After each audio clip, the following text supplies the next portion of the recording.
You're about to hear real stories from real security professionals. Names have been changed to protect the innocent. Welcome to Tales from the Guard Shack.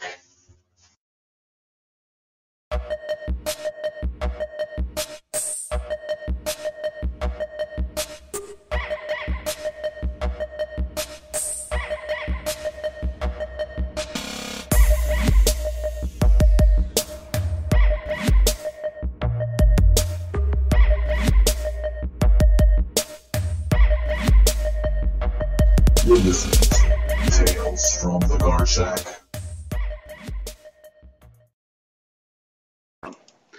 Hey everybody, this is Pato. This is another episode of Tales from the Guard Shack.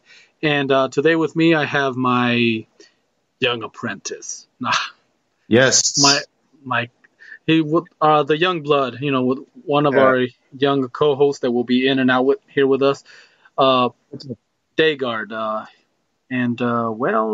He's the rookie of the group. I mean, you heard my story in episode 1, K-Dog's story in episode 2, and today we're going to talk about how you got into security.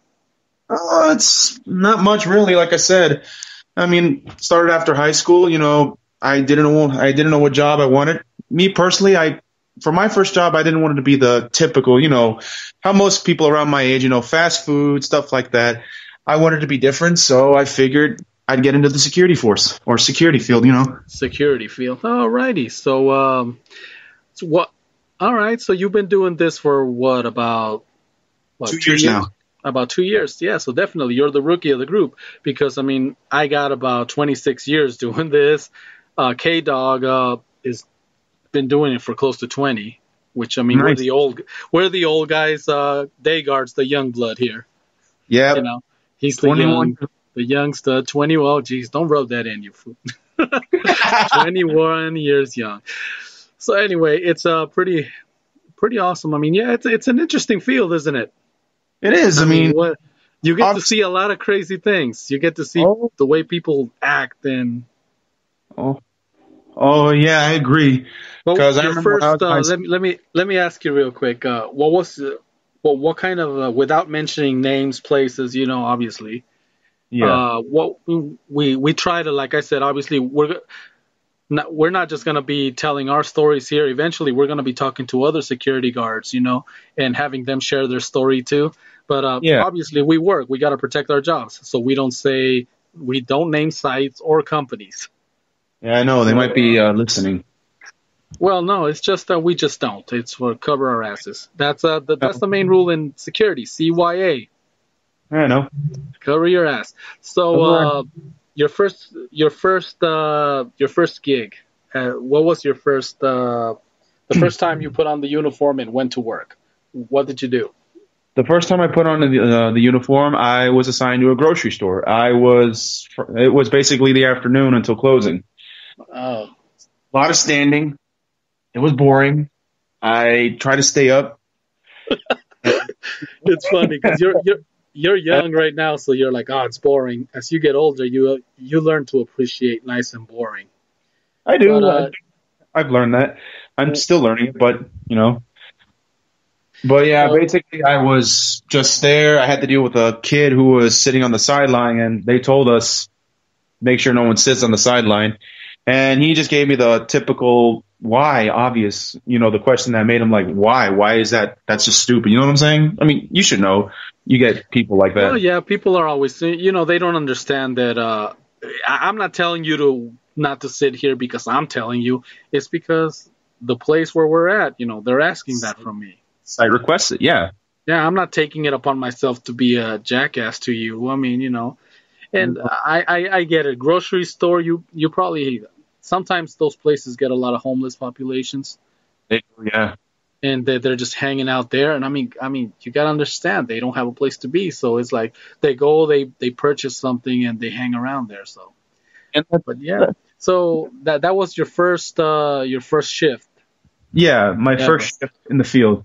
My second time, you want me to start explaining that? Oh, I guess if you want your second, you moved from a grocery store to a different site.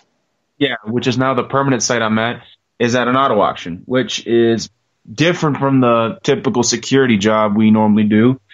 I, We I do more than imagine just that's the kind of site where you do a lot more work than what most people that do guards do. security expect. Yeah. I mean, we do the typical stand around and stuff like that, but we also drive around. We observe the place. We keep an eye on customers who making sure, basically, we keep an eye out for the shady characters, making sure they don't cause trouble. And where I'm at, we have a bunch of shady characters who just blend in. I guarantee you, it's not just where you're at; it's everywhere. I I know. mean, they're everywhere. You always find funny stories. I mean, uh, so going back to the grocery store, nothing funky there. I mean, you didn't see like it No, wasn't like a Walmart, right? Where people just go in dressed like. no, You no, didn't get to see any funky stuff like that. no, not really. It was just all common people. Yeah, there Regular, were a few troublemakers. That's it. Other than that, it was just, nothing out of the ordinary. nothing out of the ordinary. Well, hey, that's cool, man. And right now where you're at is an auto auction where obviously you got to watch cars, you check them in, you check them out, Yeah. and but is it just you there or the No, there's about a total, I'd say, give or take. It's split into three, which is morning. so you got buddies that you get to work with there or co-workers, not buddies, Exactly. Exactly. Yeah. Yeah. Oh, that can make for interesting situations sometimes. I mean, Yeah, it has. No, Yeah. well, like I said, it's and what do you think so far? 2 years in the field. I mean, I'm amazed because, when I first started, I wasn't sure if I was going to last. And all of a sudden, 6 months passed. I'm like, still in it. A year passed. I'm like, doing good. And now well, look at 2 years and I'm one of the young vets.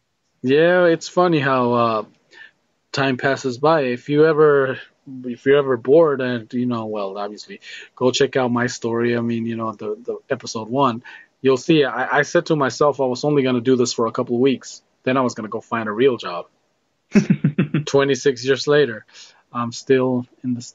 And you know what? I've learned to respect this type of work.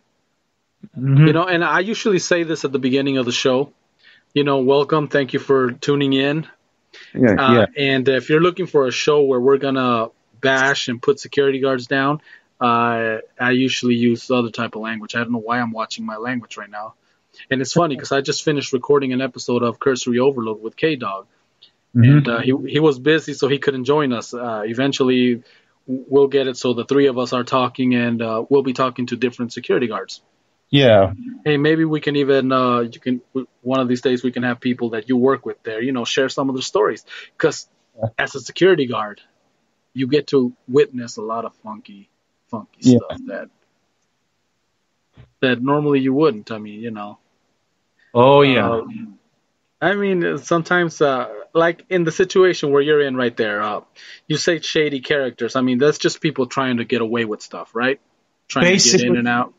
yeah. Basically, some of them are good people, some of them aren't. Some will do anything just to get their way or, get Well, into the way. sounds like regular people. Exactly, yeah. Most characters we have will either pull the manager card because we're not giving them what they want, or we're not giving them what they expect. What is And this like? You should let me in 10 minutes early because I'm friends with such and such.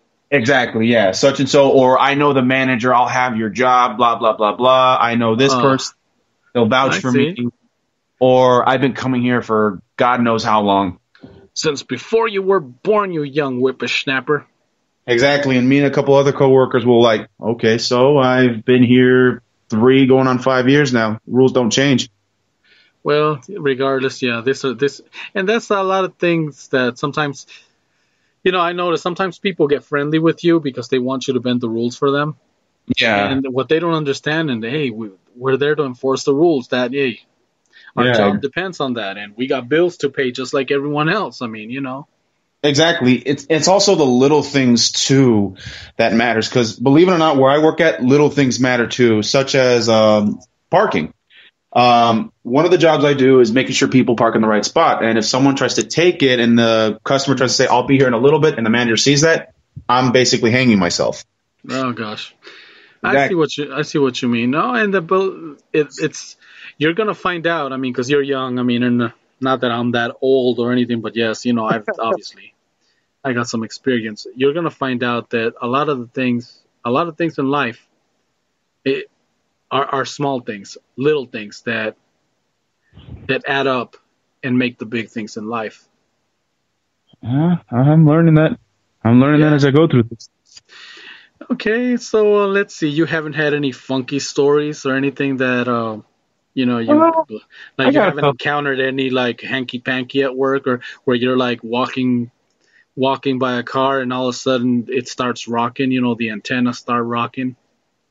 Uh, Sometimes, most of the time, it's from the wind. Oh, Um, I'm talking about like you go in there and next thing you know there's people in there trying to put their clothes back on in a hurry. whoa, hey, that ain't that type of love boat or whatever. Well, it happens. And like I said, obviously you've been in a grocery store and this place right here, and you've been here for a while, right? Yeah, This so okay, so it's a environment. So you just so you've never had like let's say you're doing your rounds and uh, you you work evenings there sometimes, right? I And in the process, let's say you're working in the evening and you're doing your rounds out there, and you see a car parked in the parking lot, and next thing you know, you're like, hey, there's something funny going on there. And yeah. none of that, you haven't experienced nothing like that yet? Nothing like that, not at all. I mean, I have seen some stuff where I've seen like one person just standing there for a long time and, just get suspicious. But Or they other do than dance? that, Look, yeah, well, like I said, as you get older and if you stick around in this field, which I have a feeling you might, yeah, because I have a feeling you've developed a taste for it. I have. Like I said, I did after all 26 years plus. I have a lot of respect for everyone that puts on a uniform because Yeah, believe it or not, we do make a difference. People yeah, don't think so. I mean, but we see and witness a lot of things. We make phone calls. I've heard stories, where sometimes okay, by the time the news gets involved and everything, obviously the police looks like the heroes, but it's yeah, usually a security guard that witnessed something, made a phone call, got yeah, police involved, got the ball rolling, yeah. and we prevent a lot of things. There's so Exactly. many girls that were walking and somebody was trying to do something to them and they saw somebody in uniform, and we're Yeah. there to things like that. But here, let me, since you haven't had any of these funky things, I'm going to share with you something when I was a younger youngster, when I was just starting. Yeah. Uh, I think I told you I was working at the airport because Mm-hmm. if you listen to my first episode, I told everyone that.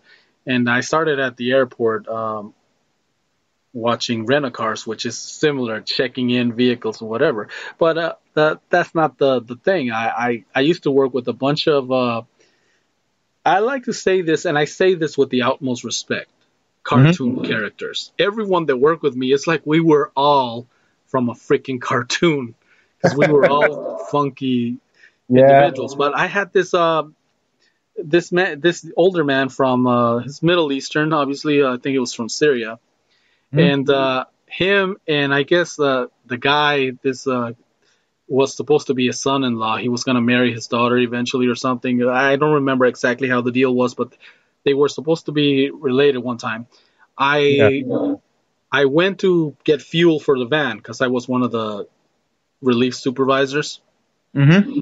and I went to this place. It was Van Buren. This is not. We're talking back in the '90s. Van Buren was full of hookers or prostitutes, and it Huh? looked like something out of a Hollywood movie.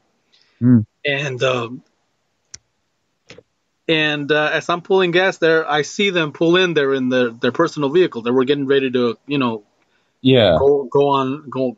They were coming to work, and they stopped there to get drinks and whatever, to get ready for work, get gas too.